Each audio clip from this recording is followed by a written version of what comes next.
Tapi dara ko po sa pinakamahalagang bahagi ng balagawain nating pinakamahal pa Jesus, ito po'y pakikinig at pag-aaral ng salita nating dakilang Diyos. Kaya kinihiling na tayo po'y panandaliang tumayo upang magbigay galang po sa salita nating pinakamahal pa Jesus. At ito po'y dadalhin ating beloved preacher, Kuya Romeo Jose. Praise the Lord.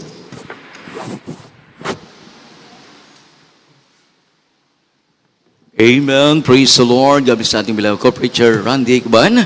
At tayong lahat po mga minamahal ay tumayo upang tayo pang lahat ay sama-samang manalangin upang tayo samahan gabayin po tayo ng ating dakilang Diyos sa pag-aaral ng kanyang banal na salita sa oras na ito.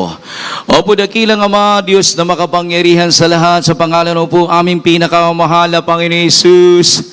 Kami ito sa puso nagpupuri, nagpapasalamat sa naurang bahagi na ipong mong gawain. Lalo po sa pinagpalat nilang isa sa pagkilos sa aming kaligitnaan.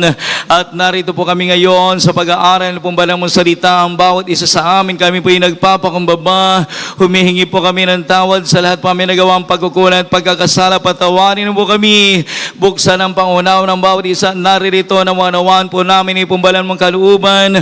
Ari ka po magbigay sa akin ng karunong kaalaman patungkol sa ipong mong salita na maipahayag ko po na malakip na pag-ibig at kapangyarihan sa unat dalangin ay puminamahal at iginagala na ay pumalapastor. Aming pong sinasaway, magawa ng kaaway, pag-alinlangan ay command you cast out. In the name of Jesus, hallelujah, praise the Lord. Praise the Lord. Amen. Purihin po ang ating pinakamahal na Panginoong Jesus. Mga minamahal, kayo na po ay makaupo na sa inyong kinauupuan. Ngunit bago po ang lahat, akin pong ipinapabot ang pinakamataas sa pagsamba, ang pinakamataas sa pagupuri, pagluluwalhati ay bukod tangi lamang sa ating pinakamahal na Panginoong Jesus. At dubling paggalang at pag-alaala sa mabuting turo at aral iniwan sa atin ng ating beloved evangelist Pastor Wildy Estrada Almeida, beloved Honorable St. Pastor Alina Comal Almeida, and the beloved Almeida children and family, sa lahat ng ating mga beloved co-workers, sa pangasiwa po ng ating beloved preacher Mars Pacton, at sa lahat ng mga ginagamit sa banal na basan ng Diyos, sa ating puminamahal na mga kapatiran, baguhan, manudatihan, maging sa lahat ng ating mga webcast viewers na umaantabay sa gawain nito ng Jesus Miracle Crusade International Ministry. Magandang umaga na po sa ating lahat. Palakpakan po natin ang ating pinakamahal na Panginoong Jesus. At tayo po ay mag-aral ng kanyang banal na salita. Bigyan po natin ng tema ang ating tatalakayin sa umagang ito. Are you ready? The earth is shaking. Handa ka na ba? Ang lupa ay yumayanig. Buksan po natin ang ating banal na kasulatan dito po sa Hebrews chapter 12, verse 26 up to 27. Isunod na rin po natin yung Luke chapter 21, verse 25 up to 26. Amen. God bless you, beloved preacher. Praise the Lord. Ito po ang sinasabi sa mga Hebreyo, kabanatang 12 at ang talata ay 26 at 27. Praise the Lord. Na ang tinig na yaon ay nagpayanig noon ng lupa. Datapwat ngayoy nangako siya na nagsasabi, minsan pang yayanagin ko. Hindi lamang ang lupa, kundi pati ang langit. 27. At itong salita, minsan pang ay pinakakahuluganan ang pag-alis niyaong mga bagay na niyanig gaya ng mga bagay na ginawa upang mamalagi ang mga hindi niyanig. Amen.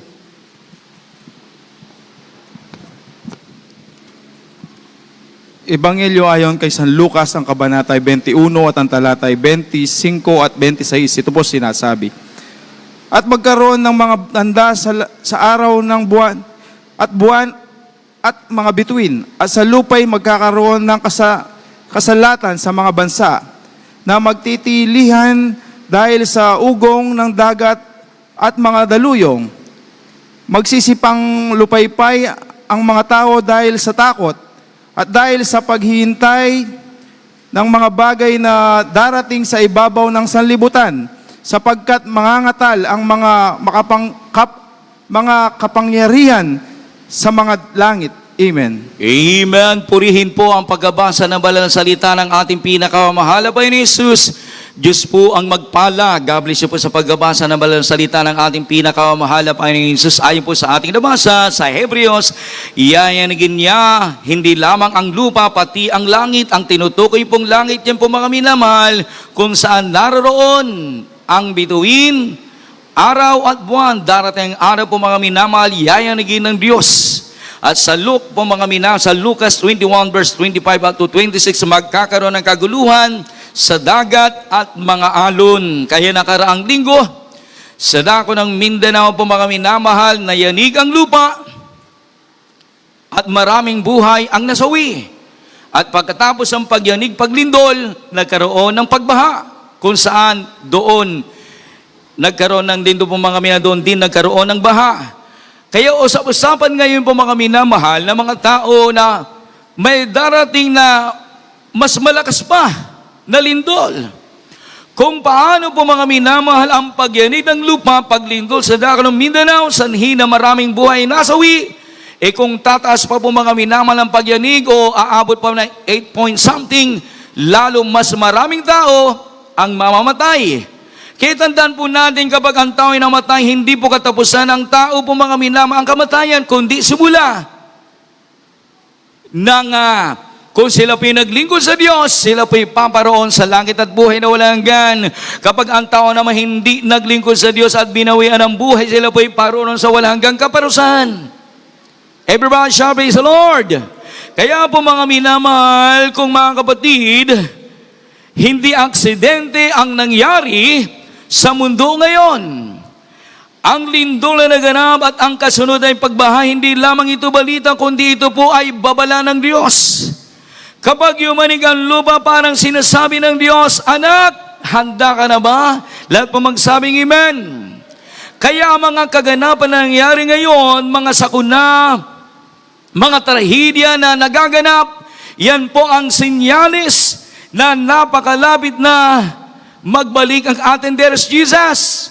Kaya darating po mga minamahal ang oras ng pagbabalik ng Diyos po mga minamahal. Darating ang anak ng tao, sabi ng banal na kasulatan, sa oras na hindi nila iniisip. Kaya tayong lahat ng mga mananampalataya, dapat maging handa tayo anumang oras sapagat nalalapit na ang muling pagparito ng ating dakilang Diyos sa mga senyales, sa mga kalamidad na nagaganap ngayon. Palagpakan po natin ang ating dearest Jesus. God is the one who shake the earth. Ang Diyos ang yumayanig sa lupa. Sabi ng Haggai chapter 2 verse 6. Basahin po natin. Haggai, kabanatang 2 at ang talata ay 6. Amen. Sapagkat ganito ang sabi ng Panginoon ng mga hukbo, minsan na lamang, sandaling panahon, at aking uugain ang langit at ang lupa, at ang dagat, at ang tuyong lupa. Amen. Amen. Ang pagyanig ng lupa, sanhi na maraming tao ang nangamba na takot. Baka isang araw sa kanila pong kilalalagyan, abutin sila ng pagyanig ng lupa. Saan sila tutungo? Hindi gobyerno, hindi siyensya, hindi tao. Diyos ang may hawak ng lahat. Sa isang iglap lang, kaya niyang yumanig ang mundo. Ngunit ito ang tanong, kung ang lupa ay gumagalaw, saan ka tatayo? Everybody shall praise the Lord. Kung sa mundo ka tatayo, madadala ka ng pagyanig, sapagkat ang sabi ng banal na kasulatan sa Awit, Kapitulo 46, at ang bersikulo po ay 2, bagaman ang lupa ay mabago, at bagaman ang mga bundok ay mangaglipat sa kalagitnaan ng mga dagat, dito sa talatang ito, pinapakita po mga minamahal na ang lupa mismo ay maaaring gumalaw. Kaya kung ang pundasyon mo ay kayamanan, posisyon, tao, madali kang matinag kapag dumating ang problema. Kung sa sarili ka tatayo, madali kang babagsak Sapagat ang sabi ng Biblia, Kawikaan, Kapitulo 3 at ang versikulo 5, magtiwala ka sa Panginoon, huwag kang manalig sa iyong sariling kaunawaan. Ang sarili natin, lakas, limitado. Kapag lindol ng buhay ang dumating, problema, pagsubok, krisis, hindi sapat ang sariling kakayahan lamang. Everybody shout, praise the Lord. Kaya hindi ka dapat tumayo sa sarili mo. Sapagkat kapag sarili mong kakayahan, ang inasahan mo, mabibigo ka. Ngunit po mga mila, kapag sa Diyos ka tatayo, siya ang hindi gumagalaw. Gaya ng nasusulat sa Mateo Kapitulo 7 at ang versikulo 24 hanggang 25. Ang nakikinig at tumutupad ay tulad ng taong nagtayo ng bahay sa ibabaw ng bato. Kaya po mga mina, sa talatang ito, ang Diyos ang matibay na bato. Siya ang hindi nagbabago, hindi natitinang, hindi bumibigay. Palakpakan po natin ang ating pinakamahal na Panginoon Hesus, sapagat po mga minamahal, ang Diyos sa ating nakikilala at pinaglilingkuran sa pamagitan ng gawain nito, sa lahat ng oras, sa lahat ng panahon, ang Diyos po ay maasahan. Anumang trahedya, anumang panganib ang mangyayari at mangyayari pa sa ating mundong ginagalawan, umasa ka sa Diyos, ikaw ay ililigtas. Palakpakan po natin ang ating pinakamahal na Panginoon. Kaya kapag ang lupa ay gumagalaw, hindi ka pwedeng umasa sa mundo. Hindi ka pwedeng umasa sa sarili mo lamang. Dapat Diyos ang asahan mo. Amen. Sabagat po mga minamang ating pinakamahal na siya ang matibay na sandigan. Anumang panahon, anumang oras, maasahan siya sapagat siya ang Diyos na makapangyarihan sa lahat. Palakpakan po natin ang ating pinakamahal na Panginoon Hesus. Kaya po mga minamahal, ang tunay na seguridad ay hindi sa mundong gumagalaw, kundi sa ating pinakamahal na Panginoon Hesus Kristo na hindi nagbabago sa kaya sa bawat lindol ng buhay. Piliin mong tumayo sa Kanya. Sapagkat kapag ikaw ay tumayo, nanalig ka, sumampalataya ka, maging matatag, magpakailan-kailan pa man. Palakpakan po natin ang ating pinakamahal na Panginoon. Number 2, flooding is a warning of judgment and repentance. Ang baha ay babala ng paghatol at pagsisisi. Luke chapter 13, verse 4 up to 5. Dito po sa aklat ng Lucas, Kapitulo 13, versikulo 4 hanggang 5, ito po sinasabi, O yaong 18 na nalagpakan ng muog na si Siloe at nangamatay ay nakalabagan ninyo na sila'y lalong salarin kaysa sa lahat ng tao na nananahan sa Jerusalem? 5, sinasabi ko sa inyo, hindi, datapwat malibang kayong mga agsisi ay mga mamatay kayong lahat sa gayon ding paraan. Amen. Amen. Unless you repent, you will all likewise perish. Kung hindi kayo magsisi, kayong lahat ay mapapahamak. Kaya ang baha ay parang sigaw ng langit, bumalik ka sa Diyos. Hindi lang ang bahay ang tinatangay ng baha, kundi pati buhay na walang Diyos ay mapapahamak.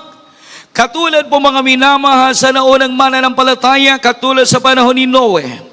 Noong panahon ni Noe po mga minamahal, siya po inutusan ng Diyos na gumawa ng arka sa taluktok ng bundok. Habang siya po'y gumagawa ng arka, siya po ay nangangaral sa maraming mga tao. Sapagat binigyan siya ng babala na kailangan tao ay magbalik loob sa Diyos, kailangan tao magsisi sa kanilang kasalanan upang sila po hindi mapahamak. Ngunit si Noe, habang siya pinangaral sa maraming mga tao, binaliwala lahat ng mga tao. Imbis sa sampalatayanan ang salita ng Diyos ipinapangaral ni Noe, mas binigyan po mga minamahal na maraming mga tao noon ang pagpapahalaga sa kalayawan sa laman, sa kasalanan, kaysa manumbalik at magsisi sa kanyang kasalanan at maglingkod sa ating pinakamahal na Panginoon. Kaya sanhi na maraming tao ang napahamak sa pamamagitan ng baha. Everybody shall praise the Lord. Kung paano po ang pangyayari naganap sa panahon ni Noe, ganon na ganon ang mangyayari sa mga tao na hindi nagsisikilala sa tunay na Diyos. Kaya ngayon po mga minamahal, hikayatin mo ang tao na sila po'y lumapit at maglingkod sa totoong Diyos, pari-parehas lamang yan. Kung pari-parehas lamang ang Diyos sa sinasampalatayanan, hindi na sana tayo dinala ng Diyos sa pamagitan ng gawain ito ng Jesus Miracle Crusade International Ministry kung pari-parehas lamang ang Diyos. Ngunit dahil kaiba ang Diyos sa ating sinasampalatayanan at pinaglilingkuran sa pamagitan ng gawain ito, dahil ang Diyos sa ating pinaglilingkuran sa gawain ito, Siya ang Diyos na makapangyarihan sa lahat. Siya ang Diyos na tagapagligtas kapag tumawag ka sa Kanya sa panahon ng trahedya, sa panahon ng panganib. Ang Diyos ay maasahan dahil Siya ang Diyos na makapangyarihan sa lahat. Walang dili, diba, kundi ang ating pinakamahal na Panginoon Jesus. Palakpakan po natin ang ating pinakamahal na Panginoon. Kaya po mga minamahal, huwag natin hintayin na tayo ay matangay. Amen. Matangay po mga minamahal ang tinatawag na paggawa ng kasalanan. Kaya po mga ito ay isang malalim na babala at paalala tungkol sa kahandaan ng tao, lalo sa harap ng mga panganib sa kuna at maging sa espiritual na buhay. Una, paalala na pagiging handa. Kaya po mga minamal, ipinapakita dito na ang buhay ay hindi sigurado. Maaaring dumating ang sakuna o kamatayan ng hindi natin inaasahan. Kaya hindi dapat maging kampante o pabaya. Sabi ng Matthew chapter 24 verse 44, magsipang handa naman kayo sapagat sa oras na hindi ninyo iniisip ay darating ang anak ng tao. Yan pagdating ng anak ng tao, ang dakilang manunubos tagapagligtas sa pangalan ng ating Dear Jesus, katulad po siya ng magnanakaw. Ang magnanakaw hindi sasabihin sa iyo sa isa mamayang gabi, pupunta siya, kukuha siya ng mga kagamitan na magugustuhan po niya. Hindi siya magsasabi kung kailan siya paruroon ang isang magnanakaw. Katulad din ng ating Dear Jesus, biglaan po yan. Na darating, sabi ng Biblia, darating ang anak ng tao sa oras na hindi nila iniisip. Ngayon po mga minamahal, laganap na ang pangaral salita ng Diyos hindi lamang dito sa bansang Pilipinas, kundi sa buong daigdig. Ipinapangaral ng mabuting balita na ang tao ay magbalik loob na sa Diyos. Ipinapangaral ng ebanghelyo na ang tao magsisina sa kanilang mga kasalanan para hindi sila humandog sa pagkapahamak. Ngunit sadyang ang tao matigas ang kanilang puso. Mas pinipili po nila ang paggawa ng kasalanan kaysa magpakumbaba, lumapit, magbalik loob sa Diyos. Ngunit salamat sa ating pinakamahal na Panginoon. Mula na ating mapakinggan ang purong-purong salita ng Diyos na ipinangaral ng ating mga magulang sa Panginoon. Walang ibang ating ginawa kundi nagpakumbaba. Pinagsisihan po natin ang ating kasalanan. Nagsikap sumunod sa katwiran at kalooban ng Diyos at naging bunga nito, lahat tayo lubos sa pinagpala. Lahat ng pinagpala ng Diyos magsabing, Praise the Lord! Amen. Salamat sa ating pinakamahal na Panginoon Jesus. Pangalawa, babala laban sa pagpababaya. Isaiah chapter 55 verse 6. Hanapin ninyo ang Panginoon habang siya'y masusumpungan. Huwag ipagbaliban ang dapat gawin ngayon. Ang magagawa po natin ngayon po mga minamahal, gawin na po natin sapagkat ang oras ay mabilis. Amen. Hindi po natin hawak ang ating buhay. Hindi po natin hawak ang panahon kung bukas makalawa na nanatili po tayo rito sa mundo.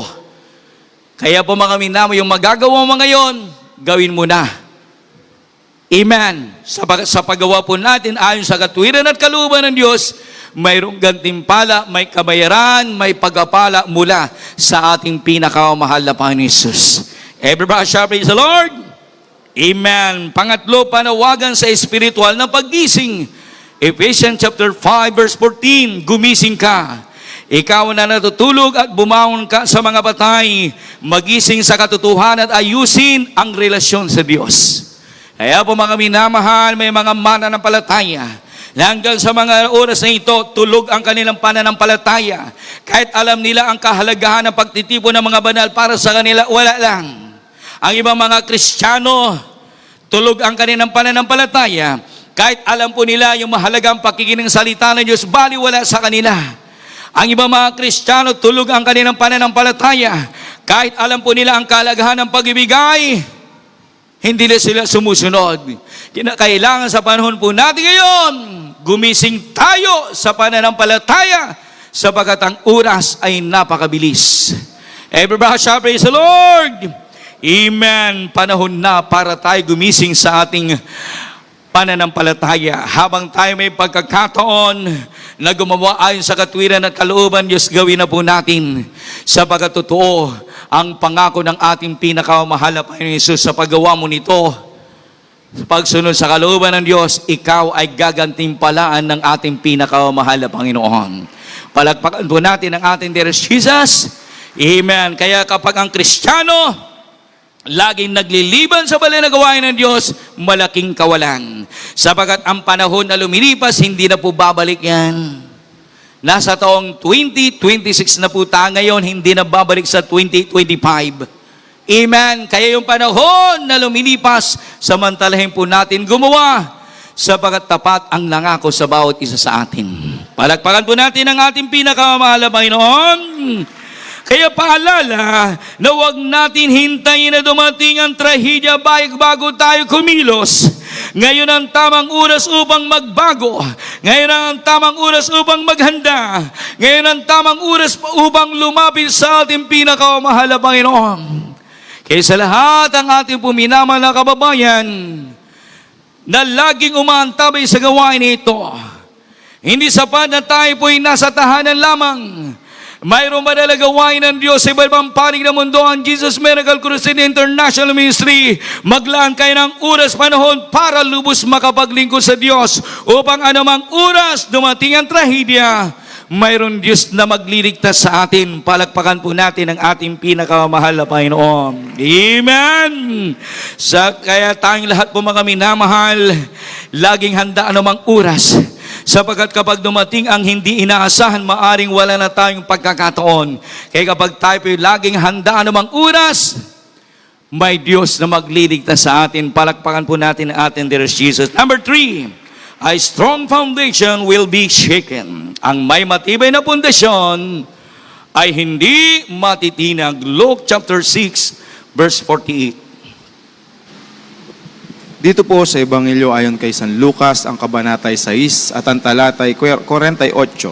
Ito po sinasabi, siya'y tulad sa isang taong nagtatayo ng bahay na humukay ng pinakamalalim at inilagay ang patibayan sa bato.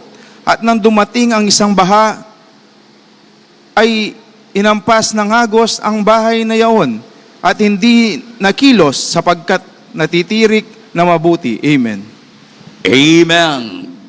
Built on the rock, it did not shake. Itayo sa ibabaw ng bato, hindi natinag. May lindol, may pagbaha, pero hindi lahat natitinag. The question is, nasaan ang pundasyon ng buhay mo? Ang tanong na ito ay tumutukoy sa pinag-uugatan ng ating buhay. Kung saan po tayo nakatayo, kumukuha tayo ng lakas, direksyon at katatagan. Katulad ng isang bahay po mga minamahal, ang buhay ng tao ay nangangailangan ng matibay na pundasyon upang hindi madaling gumuho sa gitna ng unos. Kung sa pera ang pundasyon mo, matitinag ka. Sapagat ang pera ay hindi makapagliligtas sa kaluluwa ng tao. Everybody shout, praise the Lord. Kung nasa tao ka, ang pundasyon mo, matitinag ka. Sapagkat ang tao ay nagbabago. Sa umpisa, sa pangalawa, sa pangatlo, katagalan, magsasawa yan. Dahil ang tao hindi perpekto. Everybody shout, praise the Lord. Hindi mo maasahan. Kaya yung mga tao na nasa dako ng Mindanao, marahil po mga minaman ng oras na yon, bago maglindol, abala sa pamamasada, abala sa pagluluto, abala sa pamamasyal, abala sa pagpasok sa eskwelahan. Ngunit hindi na sukat akalain na lilindol sa oras na yon. Paglindol, ang ibang mga tao natabunan. Ang ibang mga tao nasugatan. Ang ibang mga tao nangamba, natakot sapagat yumanig ang lupa sa hindi nila inaasahan. Everybody shout, praise the Lord. Kaya po mga minamahal, pero kung nasa Diyos ang pundasyon mo, hindi ka matitinag sapagat ang sabi ng banal na kasulatan, awit kapitulo 18 at ang bersikulo 2, ang Panginoon ay aking bato, aking kuta, at aking tagapagligtas sapagat si Kristo ang sentro ng ating buhay. Palakpakan po natin ang ating pinakamahal na Panginoon. Nagpapasalamat po tayo sa ating pinakamahal na Panginoon. Mula nang tayo pumabilang sa gawain nito, mula nang tayo makakilala sa ating Diyos Jesus, ang mga panahon ng ating ginugugol sa paglilingkod sa Kanya, papakinabangan po natin yan. Ngayon po mga mina, ngayon pa lang, ang mga trahedya sa kuna na lumalaganap sa iba-ibang panig ng mundo, kapag tayo po ay nakasentro sa ating pinakamahal na Panginoon, hindi po tayo pababayaan, hindi tayo iiwanan man ang ating pinakamahal na Panginoon sapagat tapat ang kanyang pangako, tapat ang kanyang salita, na tayo po mga minamahal ay pag-iingatan niya. Palakpakan po natin ang ating Lord Jesus. Number 4 na po tayo. Malapit na po tayong magtapos. Now is the time to prepare. Ngayon ang panahon ng paghahanda. John chapter 9 verse 4. Ito po ang sinasabi sa Aklat ng Juan, Kabanatang 9 at ang talata ay 4. Kinakailangan nating gawin ang mga gawa niyaong nagsugo sa akin. Samantalang araw, dumarating ang gabi na walang taong nakagagawa. Amen. Amen. The night is coming when no one can work. Dumarating ang gabi na walang makagagawa. Kaya hindi mo alam darating ang lindol. Hindi mo alam darating ang baha. Kaya ang sabi ng Diyos, now na, huwag bukas. Everybody shout praise the Lord. Amen. Kaya po mga minamahal ko mga kapatid, kung darating ang lindol ngayon, kung dumating ang baha ngayon, handa ka na ba sa Diyos at magsabing amen? Hindi sapat ang relihiyon, sapagat hindi makapagliligtas ang relihiyon sa mga tao. Sino makapagliligtas? Tanging Diyos lamang. Walang dili-diba kundi ang ating pinakamahal na Panginoon Jesus. Hindi si Juan, hindi si Mateo, hindi si Pedro, hindi si Pablo, lalo higit hindi si Maria ang makapagliligtas, kundi tanging si Jesus lamang sapagat siya ang Diyos na makapangyarihan sa lahat. Kaya po mga minamahal sa gawain na ito, walang ibang ating itinataas, niluluwalhati, pinapapurihan, pinapalakpakan, kundi tanging si Jesus lamang sapagat siya ang Diyos na makapangyarihan sa lahat. Masasabi po natin siya po ang tunay na Diyos sapagat naganap ang isinasa sa banal na kasulatan na ang sasampalatan maglilingkod sa Kanya mayroong buhay na patotoo. Kaya kanina, narinig po natin mga kapatiran po natin at pasalamat sa Diyos. Nagpapasalamat sila na sila po'y tunay na binago ng ating pinakamahal na Panginoon mula sa lusak ng kasalanan. Binagyan sila ng panibagong buhay. Kaya sabi na banal na kasulatan, 2 Korinto 5:17, kaya't kung ang sino man na kay Kristo siya'y bagong nilalang, ang mga dating bagay ay nagsilipas at narito sila'y pawang naging mga bago. Kaya may pagbabago ang nakay Kristo. Hindi ka na alipin ng kasalanan. Ay mga nagpatotoo kanina, nagpapasalamat sila sa atin, there is Jesus, na sila pinagaling sa kanilang karamdaman. Dati-rati, nasa banig sila ng karamdaman. Hindi na sila makagulapay. Ngunit na sila pinangako na susunod maglilingkod sa ating Dearest Jesus. Pinagaling sila ng ating pinakamahal na Panginoon. Hindi lang pagbabago, hindi lang kagalingan, kundi kapayapaan sa puso at isipan. Higit sila sa pagsampalataya po natin sa ating Dearest Jesus. May katiyakan, kasiguruhan sa buhay na walang hanggan. Palakpangan po natin ang ating pinakamahal na Panginoon. At hindi rin sapat ang pagiging mabait. Tulad po ni Nicodemo. Si Nicodemo po mga minama, siya po ay laging nananalangin sa Diyos. Siya po ay namumuhay na may kabanalan. Siya po ay tumutulong sa kapwa.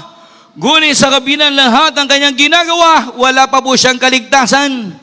Kailan nagkaroon ng kaligtasan si Cornelio? Mula nang mapakinggan niya ang salita ng Diyos na ipinangaral ni Apostol Pedro, sinampalatayanan niya, sumunod po siya sa utos ng ating Dearest Jesus. Doon lamang siya nagkaroon ng kaligtasan. Palakpakan po natin ang ating pinakamahal na Panginoon.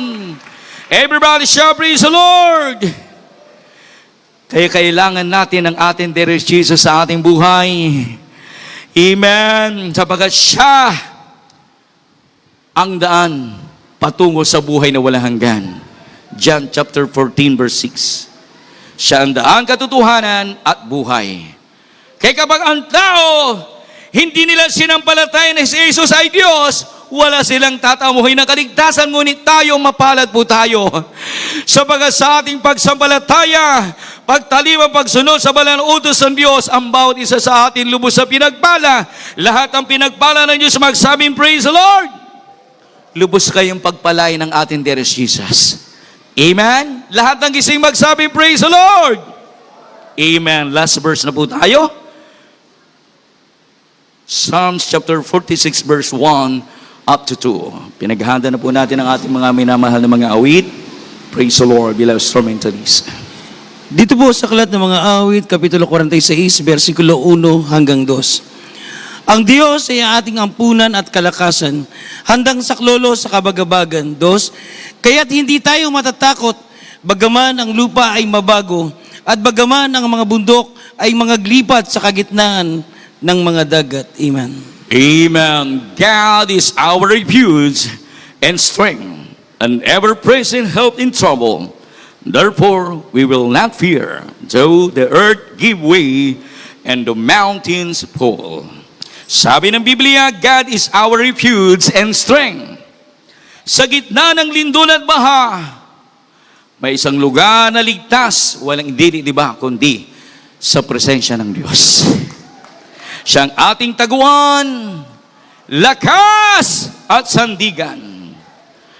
Handa sa saklulo sa kabagabagan, hindi natutulog ang ating Diyos sa pinaglilingkuran. Anumang oras, anumang panahon, maasahan ang ating pinakamamahal na Panginoon. Kahit sa oras ng sakuna, hindi tayo pababayaan ng ating pinakamamahal na Panginoon Yesus. Kaya kung ang lupa ay yumanig, may Diyos na hindi gumagalaw. Kung ang mundo ay bumagsak, may kanlungan ka pa rin. Maaring yumanig ang lupa, ngunit ang Diyos na kinakapitan natin, sila sampalatayanan po natin, pinaglilingkuran natin, ay hindi kailanman matitinag. Everybody shout, praise the Lord! Kaya tayong lahat ng mga mananampalataya nagsisipaglingkod sa ating Dearest Jesus, patuloy po natin paglingkuran siya sapagkat tapat ang nangako sa bawat isa sa atin. Anumang oras magaganap ang sakuna, anumang oras panahon mangyari ang mga kalamidad, bagyo unos, ang Diyos ay maasahan. Magpakailan, kailan pa man purihin ang Panginoon. Everybody shout, praise the Lord! Tayong lahat ay tumayo.